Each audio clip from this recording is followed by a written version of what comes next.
Hello friends. இப்போ ஒரு தமிழ் சென்டென்ஸை கொடுத்துட்டு அதை எப்படி டிரான்ஸ்லேஷன் பண்ணி ஆங்கிலத்தில் எழுதுறது அப்படின்னு பார்த்துட்டு வரோம் ஃப்ரெண்ட்ஸு.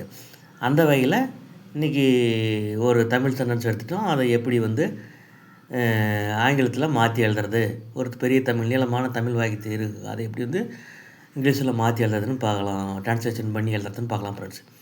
அதுக்கு முன்னே கொஞ்சம் நம்ம சேனல் கொஞ்சம் சப்ஸ்கிரைப் பண்ணிட்டு பாருங்கள் ஃப்ரெண்ட்ஸ். நிறைய பேர் பார்க்குறீங்க, ஆனால் சப்ஸ்கிரைப் பண்ண மாட்டேங்கிறீங்க ஃப்ரெண்ட்ஸ். சப்ஸ்கிரைப் பண்ணுங்கள் ஃப்ரெண்ட். பாசிட்டிவாக கமெண்ட்ஸ் போடுங்க ஃப்ரெண்ட்ஸ்.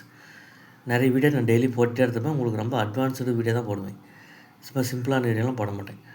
சரி போகலாங்களா ஃப்ரெண்ட்ஸு? இப்போ நம்ம இங்கிலீஷில் மொத்தம் 3 வகை சென்டென்ஸ் இருக்குது friends. Simple sentence, compound sentence, complex sentence. Simple சென்டென்ஸ்னால் என்னென்னா, ஒரே ஒரு மெயின் கிளாஸ் இருக்கும். எஸ்விஓ பேட்டர்னில் ஒரு மெயின் கிளாஸ் இருந்தால் அது சிம்பிள் சென்டென்ஸ். ஒரே ஒரு மெயின் கிளாஸ் இருந்தால் சிம்பிள் சென்டென்ஸ் பற்றி. காம்பவுண்ட் சென்டென்ஸ் என்னென்னா, 2 மெயின் கிளாஸ் இருக்கும். 2 மெயின் கிளாஸ் இருக்கும். 2 சிம்பிள் சென்டென்ஸ் இருக்கும். அதுக்கு நடுவில் கோஆர்டினேஷன், கன்ஜெக்ஷன் இருக்கும். அது காம்பவுண்ட் சென்டென்ஸ். காம்ப்ளெக்ஸ் சென்டென்ஸ் என்னென்னா, ஒரு மெயின் கிளாஸு, ஒரு சப்பார்டினேட் கிளாஸ் இருக்கும். அல்லது ஒரு மெயின் கிளாஸு, ஒன்றுக்கு மேற்பட்ட சப்பார்டினேட் கிளாஸ் இருக்கும். ஒரு மெயின் கிளாஸ் கூட ஒரு சப்பார்டினேட் கிளாஸ் இருந்தாலும் காம்ப்ளெக்ஸ் சென்டென்ஸ் தான். ஒன்றுக்கு மேற்பட்ட சப்பார்டினேட் கிளாஸ் இருந்தாலும் காம்ப்ளெக்ஸ் சென்டென்ஸ் தான்.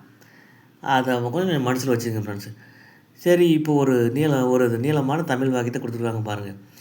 அவர்கள் பாலத்தை பழுது பார்க்கும் வரை அது பாதுகாப்பு தோன்றினாலும் கூட மக்கள் அதை பயன்படுத்தக்கூடாது இப்படின்னு ஒரு நீளமான தமிழ் வாக்கியத்தை கொடுத்துட்டாங்க. இதை டிரான்ஸ்லேஷன் பண்ணி இங்கிலீஷில் எழுதணும்.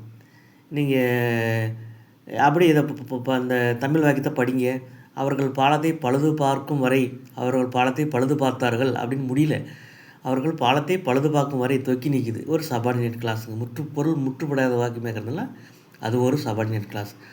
அதுக்கு பாதுகாப்பாக தோன்றினாலும் கூட, அது பாதுகாப்பாக தோண்டி இருந்தாலும் கூட, அது பாதுகாப்பாக தோன்றுகிறதுன்னு முழுசாக முடியுதுங்களா? முடியல. அது பாதுகாப்பாக தோன்றினாலும் கூட ஒரு பொருள் முடியாது இருக்குது. அது ஒரு சபார்டினேட் கிளாஸ் ஃப்ரெண்ட்ஸு. அடுத்தது, மக்கள் அதை பயன்படுத்தக்கூடாது. இது பாருங்கள், மக்கள் அதை பயன்படுத்தக்கூடாது. பொருள் முடிஞ்சு வாக்கியம். இதுதான் மெயின் கிளாஸ் எடுத்துக்கணும். அதெல்லாம் ஸ்டெப் 1 எழுதியிருக்கேன் பாருங்கள். மெயின் கிளாஸை கண்டுபிடித்து எழுதுக. மக்கள் அதை பயன்படுத்தக்கூடாது. People should not use it. மக்கள் அதை பயன்படுத்தக்கூடாதுன்றது எப்படி எழுதுவீங்க? People should not use it. சரி, ஸ்டெப் 2.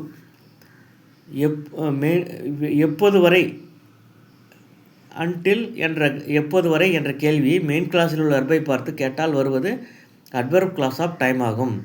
இதில் மெயின் கிளாஸ் வெர்பு எதுங்க? சுட் நாட் யூஸ், பயன்படுத்தக்கூடாது.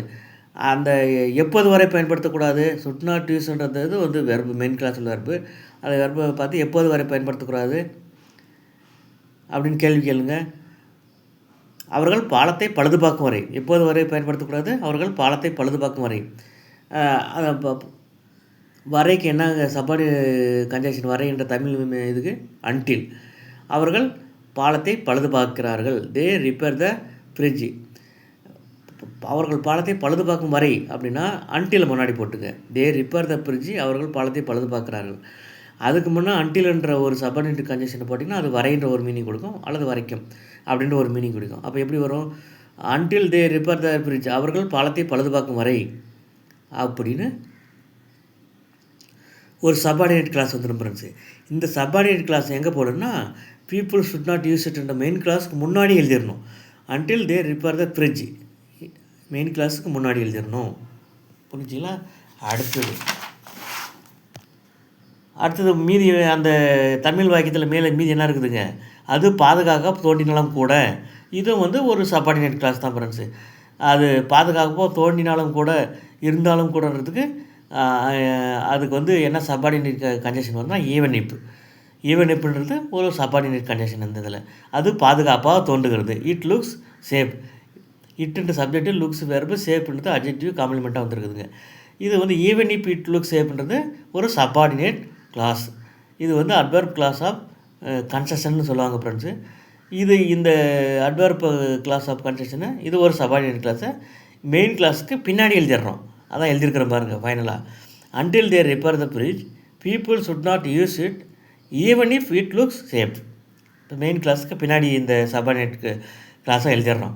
அன்டில் தேர் ரிப்பேர் த பிரிட்ஜுன்றது ஒரு subordinate clause, even if it looks சேஃப்ன்றது ஒரு சபார்டினேட் கிளாஸு. இது 2 subordinate clause. People should not use it ஒரு மெயின் கிளாஸு. 2 சபார்டினேட் கிளாஸு ஒரு மெயின் கிளாஸ் வந்தால் என்னதுங்க, காம்ப்ளெக்ஸ் சென்டென்ஸுங்களா? அதுதான் சொல்ல வரேங்க. அப்போ அதை பாருங்கள், ஒரு ஃபார்முலா மாதிரி கொடுத்துருக்குறேன் பாருங்கள். Adverb clause of 1 plus main clause plus adverb clause of construction 2. Adverb clause of time 1 plus main clause plus adverb clause of construction 2. Main clause ஒரு மெயின் கிளாஸு, 2 சபார்டினேட் கிளாஸு சேர்ந்து இது வந்து ஒரு காம்ப்ளெக்ஸ் சென்டென்ஸ் ஆகுது அப்படின்னு தெரிஞ்சுங்க friends. அந்த Tamil sentence, நீளமான தமிழ் சென்டென்ஸை எப்படி மாற்றி எழுதிக்கிறோம் பாருங்கள். Until they repair the bridge இது ஒரு subordinate clause. People should not use it ஒரு main clause. Even if it looks safe இது ஒரு சபார்டினேட் கிளாஸு. அப்போது ஒரு மெயின் கிளாஸு 2 சபார்டினேட் கிளாஸ் சேர்ந்து ஒரு காம்ப்ளெக்ஸ் சென்டென்ஸாக வந்திருக்குது அப்படின்னு தெரிஞ்சுக்க ஃப்ரெண்ட்ஸு. இதை ஒரு 2-3 டைம் போட்டு கேளுங்க ஃப்ரெண்ட்ஸ், உங்களுக்கு நல்லா யூஸ்ஃபுல்லாக இருக்கும், ஈஸியாக புரியும்.